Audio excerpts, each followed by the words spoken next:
We interrupt this program for a breaking news bulletin. 90 miles and counting. That's how far officers of the Nevada Highway Patrol have pursued the blue car on your screen. Live on the scene in Carlin is Chuck Pickering in the Fox 11 News chopper. Chuck, what can you tell us? They're trying to restrain him. I'll tell you, we're going to move back and try and get a wider angle. See, there's the woman. What the heck? She's...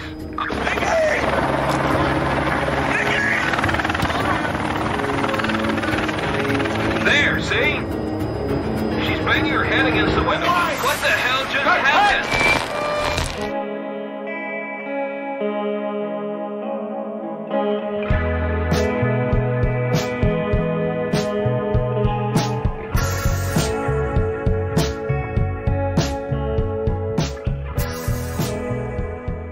Hello and welcome to Most Unwanted, everyone's favourite, Everybody Loves Raymond watch-along podcast. You know, that's a good callback. In this episode, Deborah, she leaves to go to town, leaving Robert and Raymond to organise a birthday party, and shenanigans ensue. As they always do. Oh. I'm glad you know about this programme, because I could, apart from the titular Raymond, I couldn't tell you a character. Those are the only three I know. There's a grandpa, and I can't remember the guy who's in X-Files. I can't remember his name now. I used to watch that show. Yeah, I mean... It's not a bad show. Oh, yeah, there's nothing wrong with it. It literally is one of those that I used to put on. It was on Channel 4 all the 7 time. o'clock in the morning. Yeah, before put it on and be like, it's funny, but I took nothing in. Like, I couldn't tell you anything about it. I jest, of course. This isn't the most loved, this is the second most loved Everybody Loves Raymond podcast. The most unloved, I think. This is an X-Files podcast where we go through each season, going through episode by episode. We are now on season 6, episode 2. And I'm joined by Luke, who you've heard already in this podcast. How you doing, Luke? I'm alright. I'm always just yattering up and, talking, just putting my own two cents in. You don't need to be introduced. You're not in it for the fame and glory. Exactly. I want to be the unnamed. Do you know, like Alan Moore doesn't want his name on any books? That's me. I want to just be called the original podcaster. Yeah, you're the one that's favourite, and then when all the sponsors start rolling in, I'll take 100% of that money. And I'll moan and be bitter. And just like Alan. I love Alan Moore, don't get me wrong, if I ever met him, but he is very bitter. Oh, yeah. I think that's his character. That's just who he is. Do you reckon? I don't know. I reckon there's a bit of truth to that. I mean, he is I think he's from Northampton. I think that's just how you are from Northampton. How have you been? Have you got any news, any gossip? Any news? Oh God, I'm trying to do you know, have you ever watched Sherlock when he goes into his mind palace? Yes. I'm trying to do that for my life. Sherlock kind of died a death, didn't he? It was like one of the most popular shows on TV, and then people stopped caring about it. I get the feeling, wasn't it something to do with they were just like, I want to do other things, and if this is too much work for what it was. Yeah. Apparently there was rumours as well that apparently Martin, what's his name there? Martin Freeman, is it? Yes. Martin Freeman and Benedict Cumberbatch. Yeah. I always have to check myself that I got that right. Apparently they didn't get on as well, which... So do you reckon Martin Freeman went, you know what? Sod this. I'm better than this anyway. I don't want to work with this dick anymore. I'm going to go and film a Hollywood film. I'm going to the Hobbits. Yeah. And then he got there, and Benedict was there the first day. Who crawled over the settee in his mocap suit.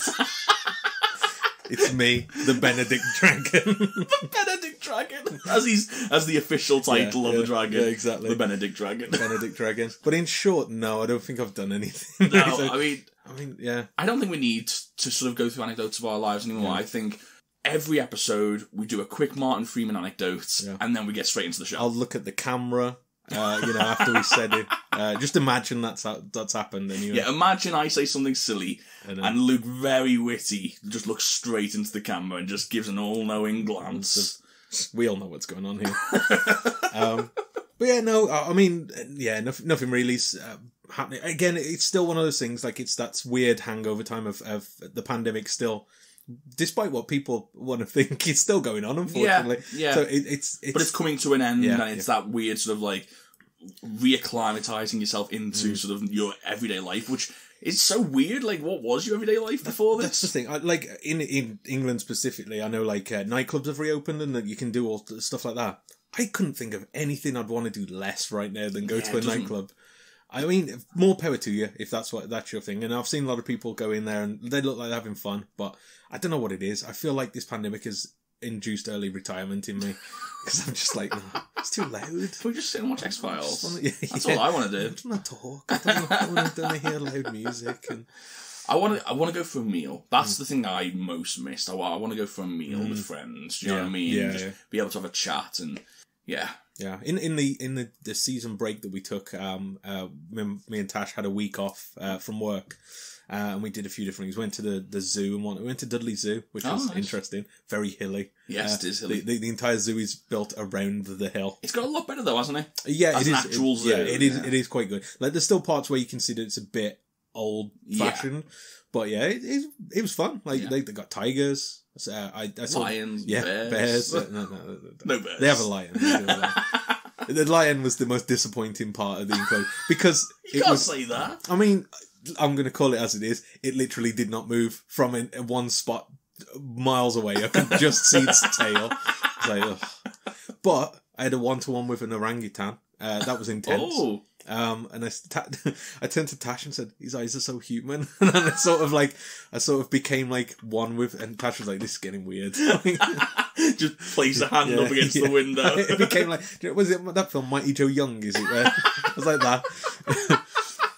You went to an epic adventure. But that was my tangent, but like on that week off as well, we went to Miller and Carter, the steak place.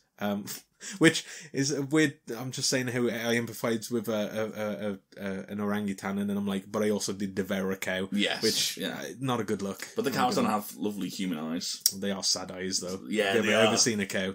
It's like, you're like, oh, this is bad. But anyway. We went out, and it's nice actually going out. Like, there's still like the protocol they have to like follow of like masks while you're walking around and stuff like that, which is fine. I don't that.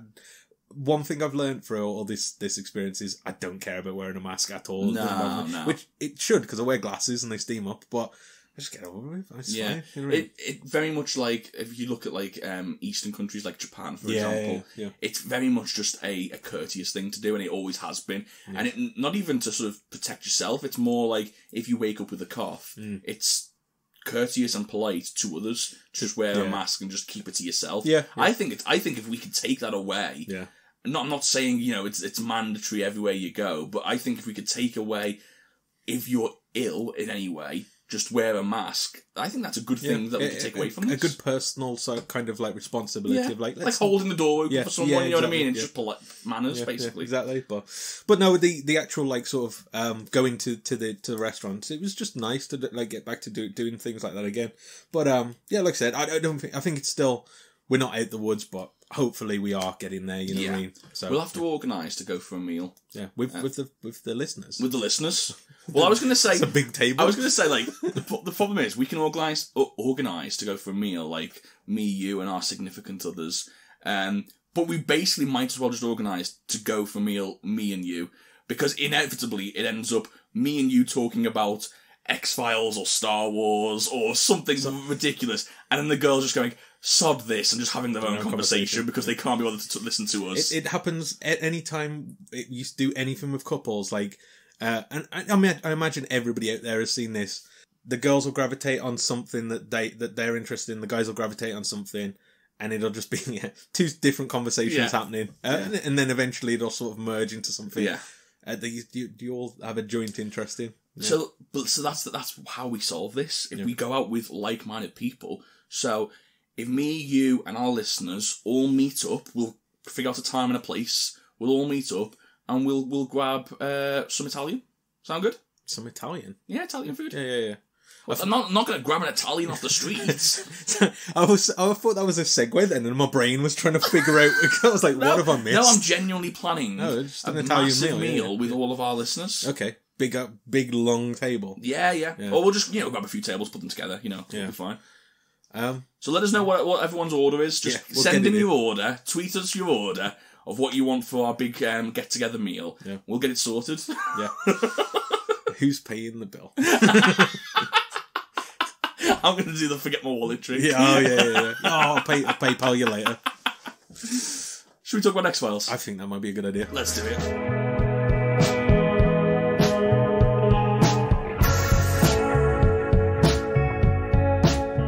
today we're going to look at Season 6, Episode 2 of The X-Files, entitled Drive. Interesting title to the episode, doesn't give a lot away. It was directed by Rob Bowman, written by Vince Gilligan, and it originally aired in November 15th, 1998. I'll just get straight into it.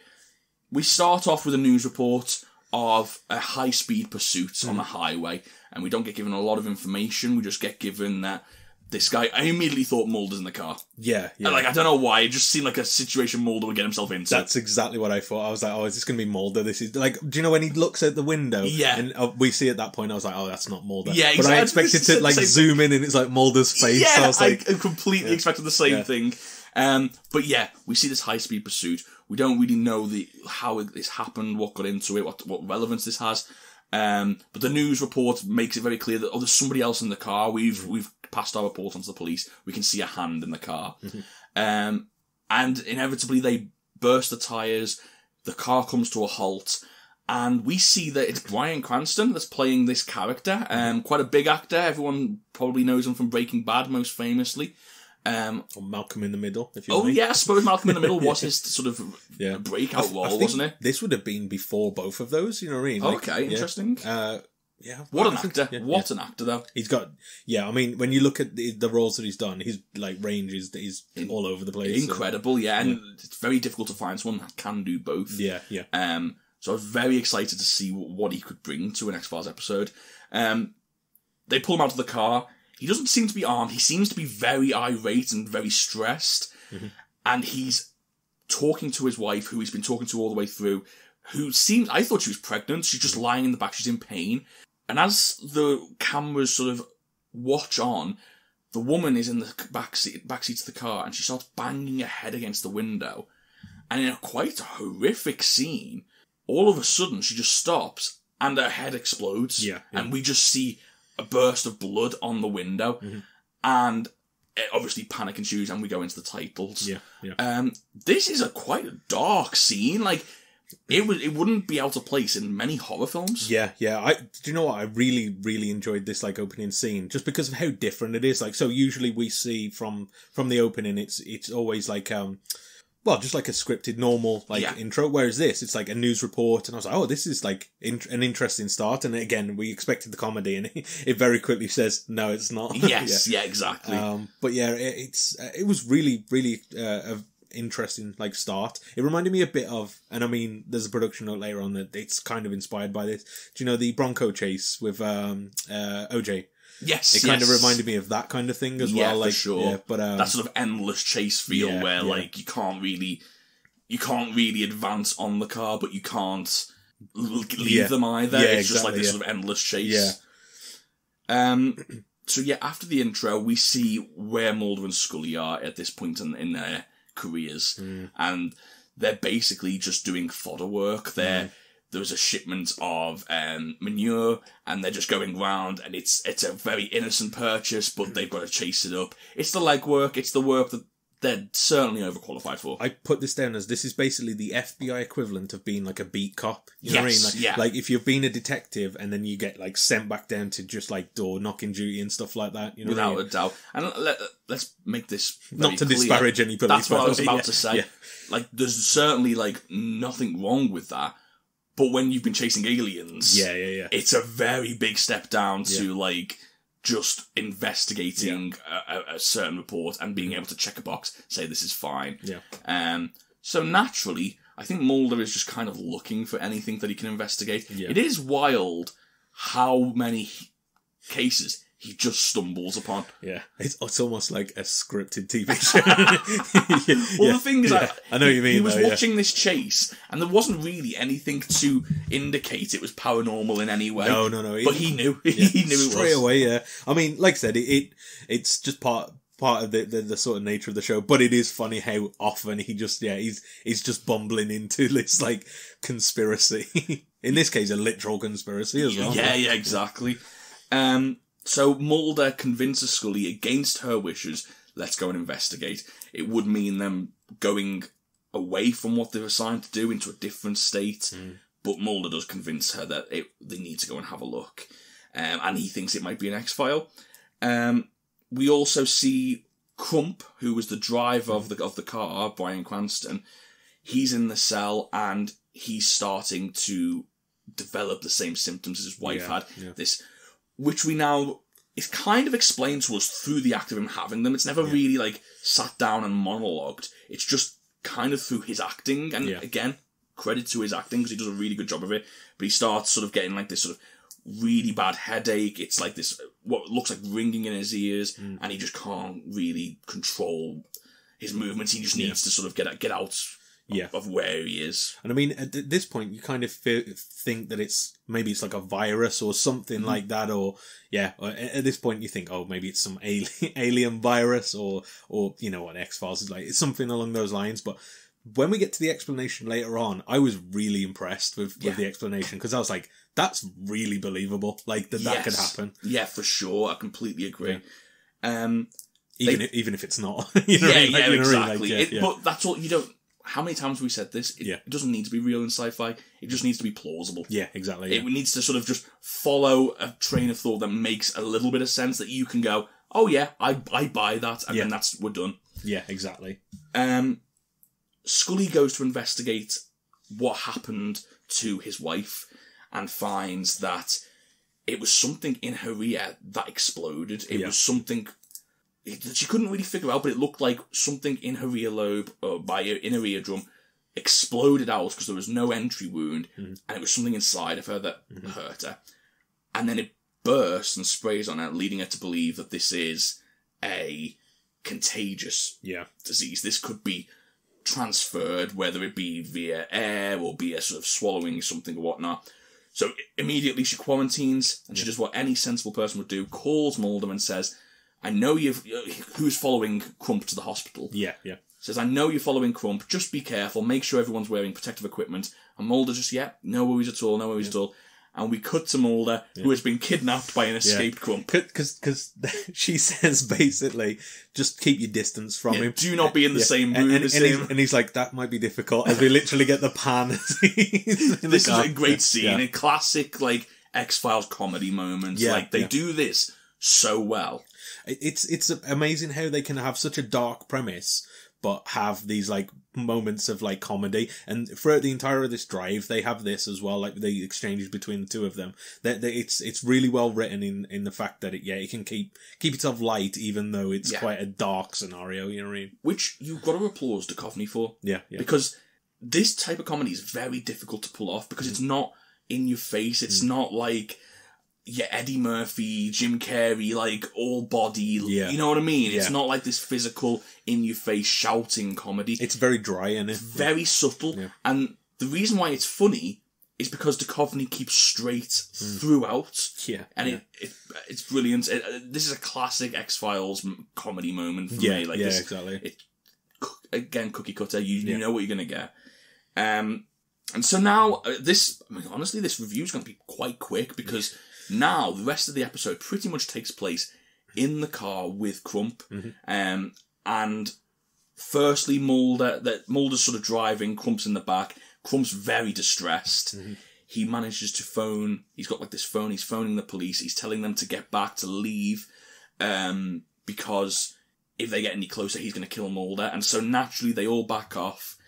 And it ends up being Mulder figuring out that something's wrong with, he's infected with something, and he needs to be on the move, because the faster he goes, the more he sort of seems to relax. Crump's not really telling him any of this at the moment, but this is what Mulder's thinking. And before long, Mulder isn't just doing this at gunpoint. He's doing this to help Crump. Yeah, exactly. It's good visual storytelling, because like he gets to a point where he has to stop behind a car, obviously, because it's a red light. And basically we see him getting in more pain and getting more agitated. And you see Mulder's face sort of clock exactly. You know what I mean? Realise what's going on. Yeah, because we've not been explained that, you need to carry on. I don't think he explicitly says that, but he just sort of says, what are you doing? And then gets more in pain, and then he realises, swerves around, and then I just think it's just one of the things with like, films and TV that you can get, where you don't have to tell somebody explicitly, you can just show them what the effects of this are, which works really effectively, because they do go into it a little bit later, where they sort of explain Crump's story with his wife and how that occurred, and that kind of explains what happened and what we already know. But by doing it this way, you leave that little bit of mystery of, like, the first half of this episode, it's very difficult to figure out what's actually going on. Yeah, exactly. So I think it works quite effectively. All you can really work out is how to keep him alive. That's about it. Yeah, exactly. Yeah. And they make this reference in the film, but it's very speed-like. Yeah, exactly. Like, there's a lot of speed references, and I love the fact that Mulder calls it. I've seen this film, and yeah. By the way, Mulder throughout these car scenes of, like, just being so abrasive to this guy. It's brilliant. Who, in fairness, like, and we've spoke about this as well.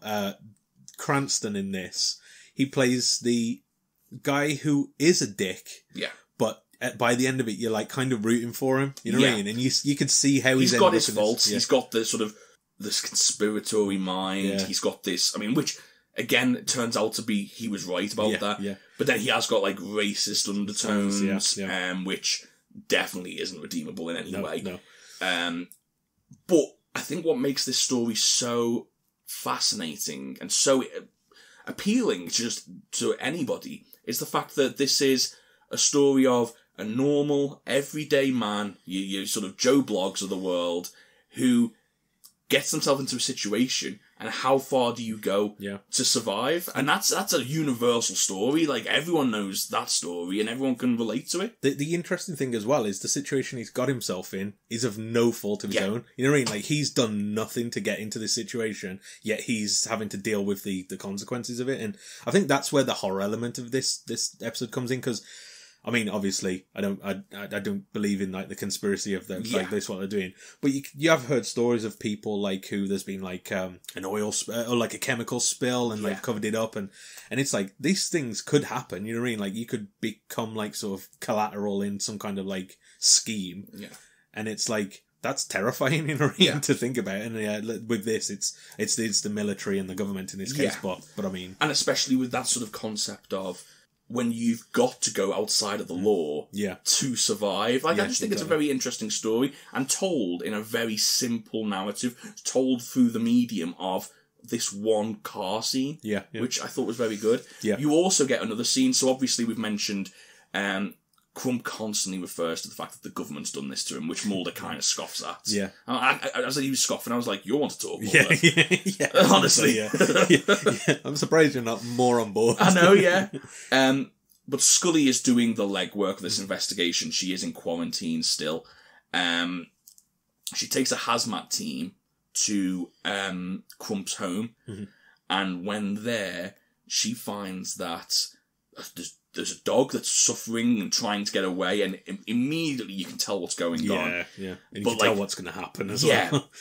I don't think they needed to do this. Again, it's just a horror element, but they did fair play for them for going for it, because they hold the dog down, and as soon as the dog stops moving, the same thing happens. The inside of its head blows up, and it's a real brutal scene. It's like, show it once, fair enough. Don't do it to the dog. Like, come on. It's the easiest way to sort of show how horrific something is, isn't it? Like, punish an animal. Then she finds a lot of different things. A lot of birds around the area that are like all dead on the floor. The same thing on the head. The only person that has survived is a neighbour of Crump's, who we find out is deaf. And so that kind of gives Scully the sort of, she takes the hazmat suit off. Maybe this isn't airborne. Maybe this is something to do with something that we can hear. Which is also helped by the fact that she finds like this sort of US Navy, like, what would you call those things? Like, it's like a plate. Like a bunker? I don't know. Yeah, it's like that. But she finds like property of the US thing, and it's like a plate, isn't it? Or something like that. I can't remember. Some sort of property of the US Navy. But basically, it looks like some experiments have happened, or something's gone on, and it's a sound. That's what's happened, because that's why the deaf person wasn't affected. Yeah, exactly. Which again, this great, because it's like, oh, that's terrifying, because it's like, it is something that you don't have to breathe in a sound. Like, you can't help hearing a sound. You know what I mean? It is unavoidable. Yeah, and again, it's explained later on how this sound does do that. But again, the explanation that they use of this sound does... I don't know if you're going to explain it later. Go. Well, I'll tell you what. carry on with Scully. Scully does end up going to this naval base and asks questions and basically gets the response that there was an incident. I'm not telling you any more information. Essentially, yeah. And that in itself is enough to tell not only Scully but the audience, this is the issue, this is what's happened, something's gone wrong with their antenna, with their radio waves, and I'll carry on, go for it. So they basically, you find out later that this is like this experimental, like, sort of broadcast thing that they use, which I didn't know about. It's something called the ionosphere, which is somewhere around the Earth. Which is ELF waves. Yeah. And I didn't know about that, but they sort of go on to explain that it sort of vibrates your head at the same frequency, your skull at the same frequency that it normally at, isn't it? Something? So that basically excites it to the point where it bursts. But like if you sort of are driving or travelling, you sort of drown that out, I guess. Yeah. And I was like, that is really well explained, because I know like there's sometimes where we say, oh, you don't need to explain everything and stuff like that. But if you do explain it, and you explain it in a way where it's like the science of that makes sense to a degree. Like obviously, I don't think it could happen, but like if you sort of explain it this way, and I'm like, that was really clever. Like I was like really impressed with the sort of science behind this one. Yeah, for sure. I really enjoyed it, and they mentioned the fact that like it was used to sort of like communicate between submarines, so that's why if humans hear it, it's not really meant to be picked up by humans, but if it was, that's why it causes this sort of like vibration in your head that you can't get rid of. So really interesting. As we're back in the car, Crump and Mulder are actually getting to know each other. They're still at each other's throats. Crump's keeps calling Mulder a Jew. Very sort of anti-Semitic towards Mulder. Which, it was, but again, I think they put that in on purpose to sort of show it is like the everyman, faults and all. Yeah, exactly. They're not trying to make this guy... He's not a hero by any means. No. Exactly. I did like this entire exchange. Crump, what else can you tell me about what's happening here? Mr. Crump. Call me by my last name. You say Mr. in front of it. Mr. Gotcha. Not Crump. Mr. Crump. I can think of something else I'd like to call you. I can put Mr. in front of that too, if you'd like. You know, what kind of name is Mulder anyway? What is it, like Jewish? Excuse me? Jewish it is, right? It's Mr. Mulder to you peanut-picking bastard. Just because of like the back and forth between them, and just again it showcases the comedy. So like we see Crump like sort of giving these racist views, and then Mulder, who he does have a gun to his head, basically saying, because he says to him about like calling him Mr. Crump, and he's like, I could call you Mr. something else instead, basically implying like, he's just absolutely like tearing into him, even though he's held at gunpoint. I loved the scene where Crump, I can't remember word for word, but basically implies you're okay for a Jewish person. And Mulder turns around and says, oh, was that an apology? Because I can barely see through the tears in my eyes of how overwhelmed that made me feel. Yeah, exactly. Like, he just wasn't taking any shit from this guy, which is great to see. Yeah. But they do sort of find this sort of rapport between them. Mulder finds out about like roadblocks and realizes that if this car gets stopped, he's going to die. And then nobody figures out what's going on. Yeah. So Mulder finds back route alleys where the helicopter can't find them. They have to go into to get gas, and they stop off at a gas station, and end up, because they can't even get gas because they won't switch the pumps on, end up stealing a car just to get them moving again. And he goes through all these, like, breaking the law so he's definitely on Crump's side at this point.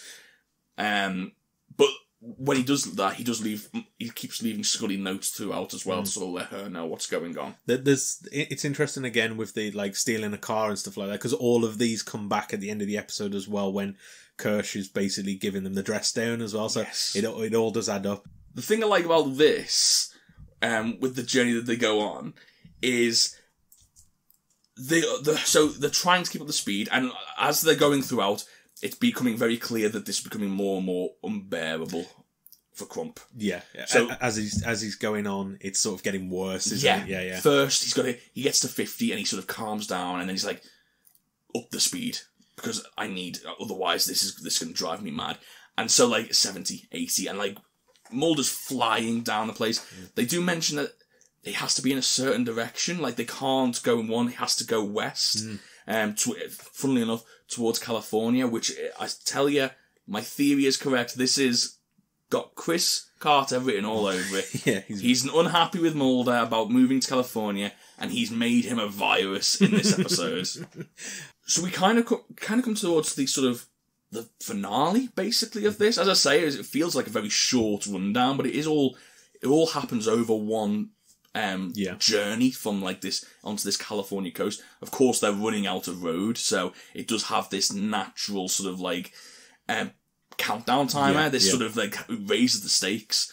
A couple of cops managed to catch up and hand Mulder a phone, and obviously they're a lot less because Scully's told them what the issue is. They're a lot less hostile towards Crump. Yeah. Mulder and Scully come up with a plan because they know that they need to try and stop the car and help Crump, and they've got a limited time to do it. Yeah. Scully says, well, first of all, Scully explains that it is a government conspiracy, which Crump can't quite believe. But Scully says she's got an idea. She's going to stop the car. We'll be there. I'll have a needle that I can basically burst your eardrums with. Yeah. Cut you, leave you deaf, but you'll still live. Yeah. The idea, take your hearing away, but still live. And as he's talking these options through with Crump, he tells them about the conspiracy, which Crump kind of takes a lot better than I thought he would, which is interesting. But he kind of almost wants to give in, and Mulder has to convince him, well, no, you giving in is letting them win. You've got to stick it to the man. Do you know what I mean? Yeah, exactly, yeah. I think it's this, like, I think he's consigned himself that there's no way out of this. And, like, when they explain this story to him, or this idea to him, he's a bit hesitant at first, but I think he's kind of like, well, let's just try anything as well. Yeah. So I think it does. Well, I thought at this point, he's gonna find a way out of this, and whatever. But they do say, like, as Mulder sort of saying, well, you're gonna lose your hearing, and you know there's gonna be all these consequences, but it's the only route. And he kind of just goes, well, I'll still be alive, and that's what we're in it for. That's what we're going for. Yeah. And a real quite dark ending to the episode, as everyone's getting prepared for their arrival. That he's got a police escort now. Mulder flies in and drives straight past Scully towards the edge of the pier, which at first I was like, bloody hell, you've made everyone run a little bit. Like, what's the point? And as Scully gets to the car, we see the blood up the window, and Mulder, just get out and not look anyone, just look out to the ocean, and we realise that regardless of the speed, it just got the car couldn't go quick enough by the end, and Crump had died during this car, which obviously Mulder feels like he's failed. Yeah. Quite dark, wasn't it? It was a really dark ending, and like when they sort of had this plan to sort of stop it, I thought, he's going to get off, and he's going to escape this, but I thought there's going to be some kind of, he's going to be hushed up or killed some other how, or some other way by like a government agent or something. But no, it is literally just, I thought it was maybe because they had to slow down to stop. Maybe it was just in that instance it did. But again, either way, it doesn't matter. It's just, it was, at this point, it was too late for him. Do you think that this decision was made to have him die this way? Because if you rescue him, it kind of takes the tragedy out of the story. Because it's such a tragic event that this thing that he couldn't do anything about, no matter what, like even like the driving faster along the way, eventually that wasn't enough anyway. Like, it was always going to kill him. There was no end to it because it was always going to get too much. And that's the tragedy of it. That's the thing. It's sort of, by the end of it now, you've sort of worked up enough like sympathy for this guy, and then to kill him at the end, it kind of like endears him to the audience. Even though, again, as we've said, he's not the greatest guy in the world, but you can kind of see his sort of how he's been caught up in all this, and it's not fair. You know what I mean? Like, so I think fair. I think that's the spot on way. Like, if you break it down, this whole thing's about not being fair. Yeah, exactly. And I think that really plays well into the final scenes of this episode, where we do, like you said, we do see, I forget this name, the new director, Kirsch. Yeah. We do see Mulder and Scully reporting to Kirsch. And what we see is Kirsch listing off all the costs that this has caused them, despite Mulder trying to save a man's life. Mm-hmm. And it was travel to the States. Yeah.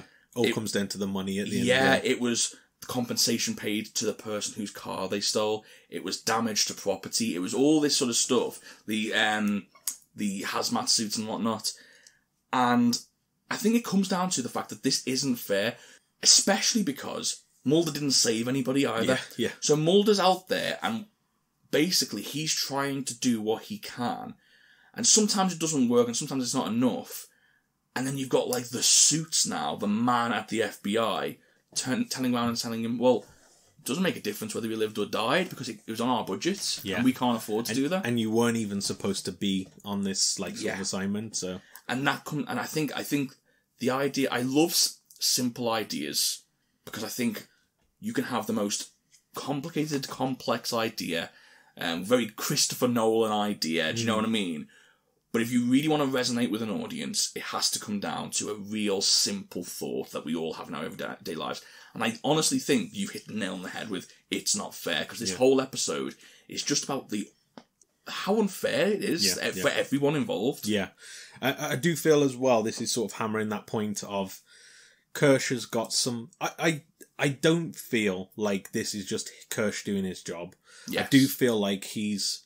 insidious in some way. Yeah, he's being so anal about this, of like counting the costs, making them do, checking fertilizer and stuff like that. He's doing all this to grind them down, to try and force them out. Under order, possibly, from the cigarette smoker man, who has already made that intention clear. Yeah, exactly. So I feel like all of this, while you can just say, oh, it's just him being a hard boss, I do feel like there's an ulterior motive of he's trying to grind them down by just, pushing them back into everyday tasks and stuff like that. Yeah. So, I mean, not everyday checking fertilizer and stuff like that for everybody, but you know what I mean? Like, and again, just putting it to them that, well, you keep doing this and you're going to keep getting in trouble, you're going to keep getting fined. Like, Mulder offered to pay for the lot of this. Because I think he says at the end, Kirsch does as well, like, when Mulder's kind of, like, arguing against all these costs, he was like, well, why didn't you leave then? Yes. Yeah. And I feel like that's the key of, like, he's saying, well, you could always just quit, and then that's not a problem. But if you continue on this route, I'm going to continue being there on you every single second, every single day. Yeah. Yeah, exactly. I suppose in culmination, I just thought this was a really good episode. Yeah. And all revolves around, I think, the performance of Duchovny and Cranston. I think, you can't discuss this episode without talking about how good of a sort of, because it's kind of like, it's weird, these like bottle episodes where it's all in one location. Yeah. This is a bottle episode, but a moving bottle. Yeah, moving along. yeah, exactly. Because it's just those two in this one location just having a conversation, essentially. And it's just the interplay between these two. But I think they did it perfectly. I think Bryan Cranston here, just showed what he could do. Like, again, I don't know at what stage of his career this was, but this is definitely a showreel piece. And I mean, there's a production note later on that sort of highlights that. But this shows how intense he can be as a character. Yeah.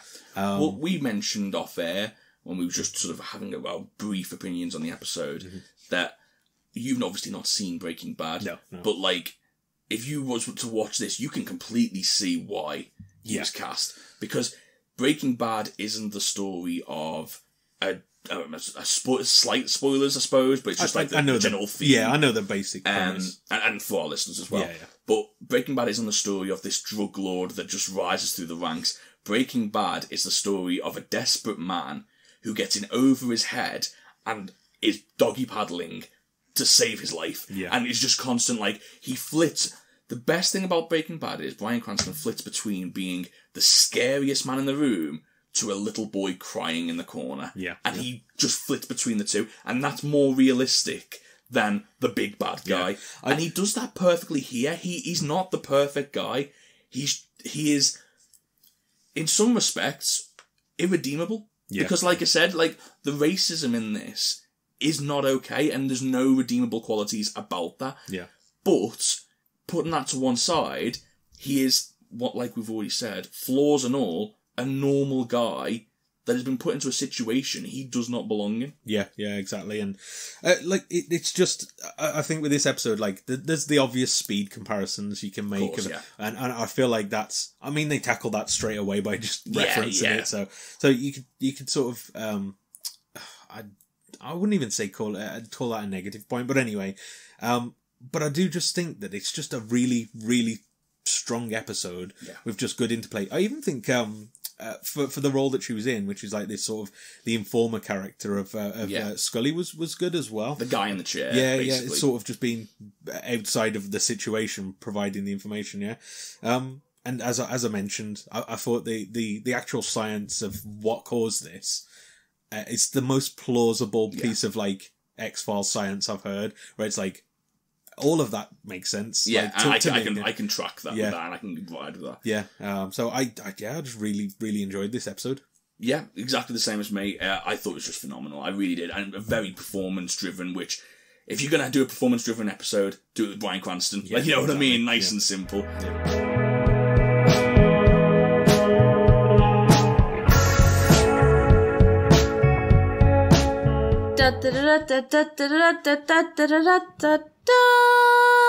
Luke's production note. Vince Gilligan, the writer of Drive, was inspired to pen the episode based on an earlier idea he had about a man holding an individual hostage on a tilt-a-whirl.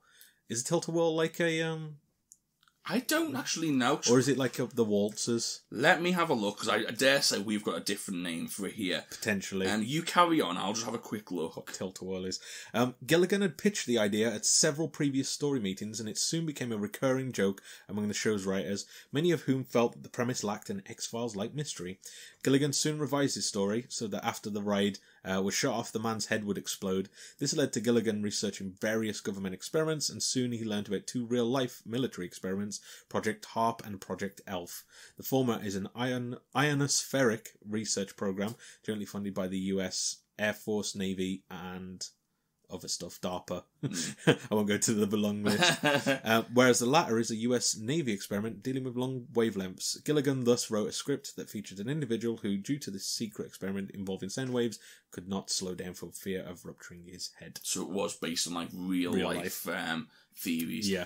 See, I don't have a problem with X-Files not having an X-Files mystery. Yeah. Do you know what I mean? Like, I don't...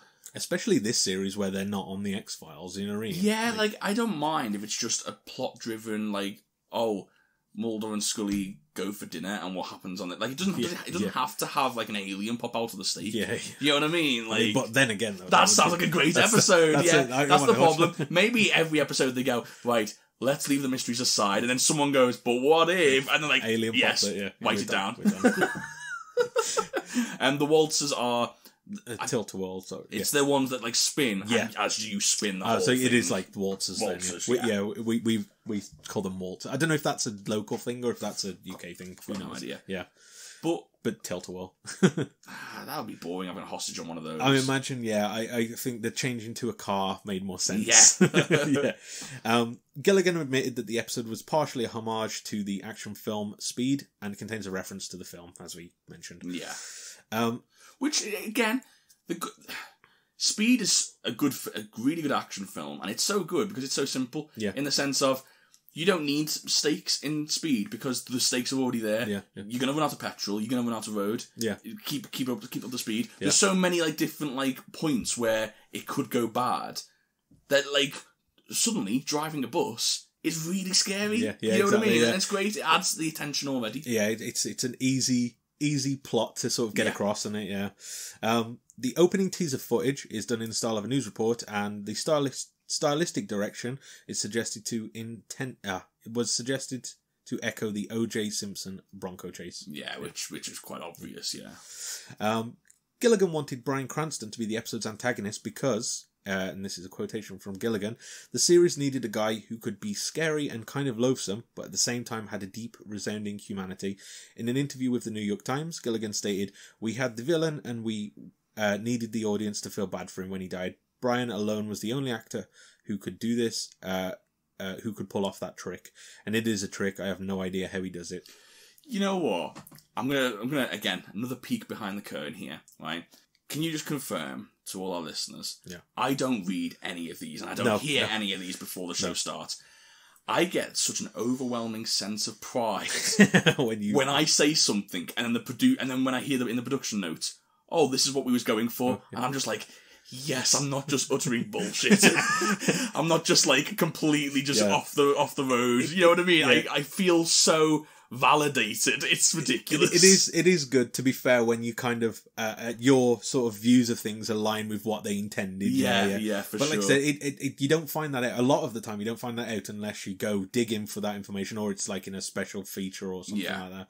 But yeah, it is interesting to sort of hear of their intent, I think. I just think the listeners will be glad to know that after 6 seasons, with season 6, episode 2, we can finally confirm that I do, in fact, know what I'm talking about. It only took us 3 years. So please be respectful and listen to all my opinions, because I am, more often than not, right. I was counting the years then. I was like, was it 3 years? It is 3 years. Of course it was, because we're always right. Yeah, obviously. Remember? Obviously, yeah. It's tense now. I've got to get everything right. Rick Millican, the casting director for The X-Files, and Sandman, we saw in the last episode, very nearly did not cast Cranston. In fact, a different actor had already been cast when Cranston arrived to try out for the part. Despite the part already have been cast, Millican allowed Cranston to audition and was very pleased with his performance, eventually choosing him for the part. I wonder who the other actor was. That's brutal, isn't it? I imagine if you're like, that sounds like a supervillain, like, what's its story? Origin story. Like, I got bumped by Bryan Cranston. I could have been in Breaking Bad. Speaking of which, Cranston's work on this episode would later have a major impact on his career, as it led to Gilligan casting him in the AMC series Breaking Bad. Initially, AMC executives were unsure of this decision, as they were familiar only with Cranston's work on the sitcom Malcolm in the Middle, which, to be fair, if somebody said, the dad from Malcolm in the Middle you want is Walter White. However, they were convinced after viewing his performance in Drive. Yeah. Yeah. Yeah, what can you say? What can you say about Bryan Cranston? Yeah. He's renowned for a reason. He's just, as a character actor, there's not many better out there. Yeah, he's great. And I don't think I've ever seen him in anything that he's bad in. No. You know, like Malcolm in the Middle, even if it's not your cup of tea, like he plays the dad role in that perfectly. Yeah. So there's another film where it's basically like you meet the parents type film. I can't remember what it's called. Oh, but he plays the dad. Yeah, is it got what's his name in Seth Rogen's mate? Seth Rogen's mate. He's got a lot of mates. Yeah, he's got his main mate. Franco? Yeah, I think it's got James Franco. I remember the poster of him like pushing his face up against something like that. But he basically plays like the De Niro character, basically. Yeah. And his job then is to be the straight man. Like, just like, you know what I mean? And perfect. He does it perfectly. Like, wasn't a great film, but he does it perfectly. He plays that role perfectly. I always remember him as well in like, this is tangent. This is the Bryan Cranston hour, by the way.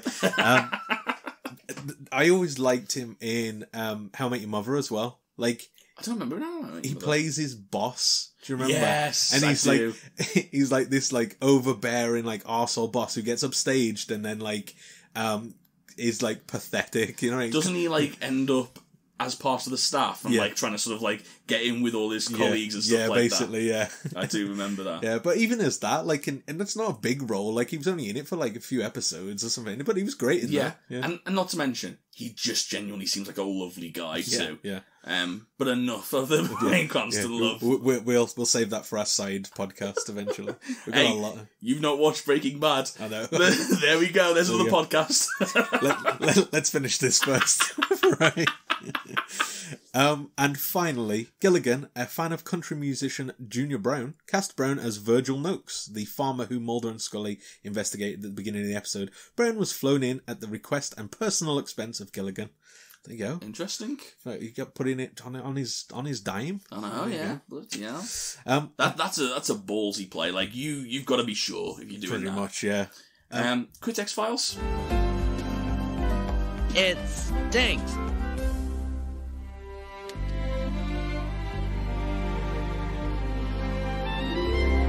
Welcome to the Critic Files. Oh, you beat me to it. Yes, I did. Did you see me writing my notes?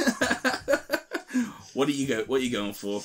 So this episode, no decimals. I just kept it plain and simple. A 9. I thought this was a really, really good episode. It's not my favourite. I don't think it's... I did really enjoy everything in it, but it's not my favourite. I don't think I didn't resonate with like some of the other ones. More. But a 9. It's not breaking your top 5. Yeah. But it's definitely a 9, I'd say. Yeah, I went similar. I went 8.5. But yeah, I mean, tomato. You know what I mean? Like it's just really good. Yeah. You mentioned last episode that like this season might have been criticised for being a little bit more simple, a little bit less complicated, to try and appeal to sort of a more global audience. If this is what it's like this is, I can definitely see that in this episode. I don't have a problem with it. Yeah, I don't see the issue with this kind of like story, like that it is simpler. Yeah, you could argue that, but it's the plot itself is very believable, and it's sort of you tell the story based on like how you're sort of shooting it and stuff like that. So we get the different intro, the different how they're like filming just this car, like, you know, that. And you can let characters breathe a little bit and like have those little moments where they have those little conversations. I've been pleasantly surprised with the opening 2 episodes of this season. Yeah, like I don't know what I was expecting. I wasn't expecting a car crash per se. So to speak. But like the opening 2 episodes have been very strong. Very impressed. I thought this was an 8.5. Yeah. Not far off from the IMDb community. An 8.6 from 3,407 reviews. So pretty much in between ours. Yeah. So yeah, I'd say I'd agree with that. It had largely positive reviews from the critics. They basically were in love with Bryan Cranston's sort of role. Yeah. And also, it earned an ASC award by the American Society of Cinematographers for outstanding achievement in cinematography in a regular series. Yeah, I'd agree with that. Which sounds like a dig, a regular series. But yeah, so yeah, won awards as well. Oh, yeah. I think another quality episode. Next week, we'll be looking at episode 3 of season 6, which I believe is called Triangle. Triangle, yes. So I'm looking forward to that. If you've got any questions or you want to review any episodes, whether we've reviewed them already or whether they're coming up, give us a tweet. Let us know. Most Unwanted Podcasts. We're pretty much on every social media. Just search for us there. And also, give us a like and a 5-star review on iTunes so that other people can other people that like the show can watch along with us. Once we get a few emails, we'll figure out doing a mailbag episode so we can go through and go through what we've got so far. But apart from that, unless there's any other business, Luke, I suppose we'll wait until next week. We'll see you then for Triangle. Triangle.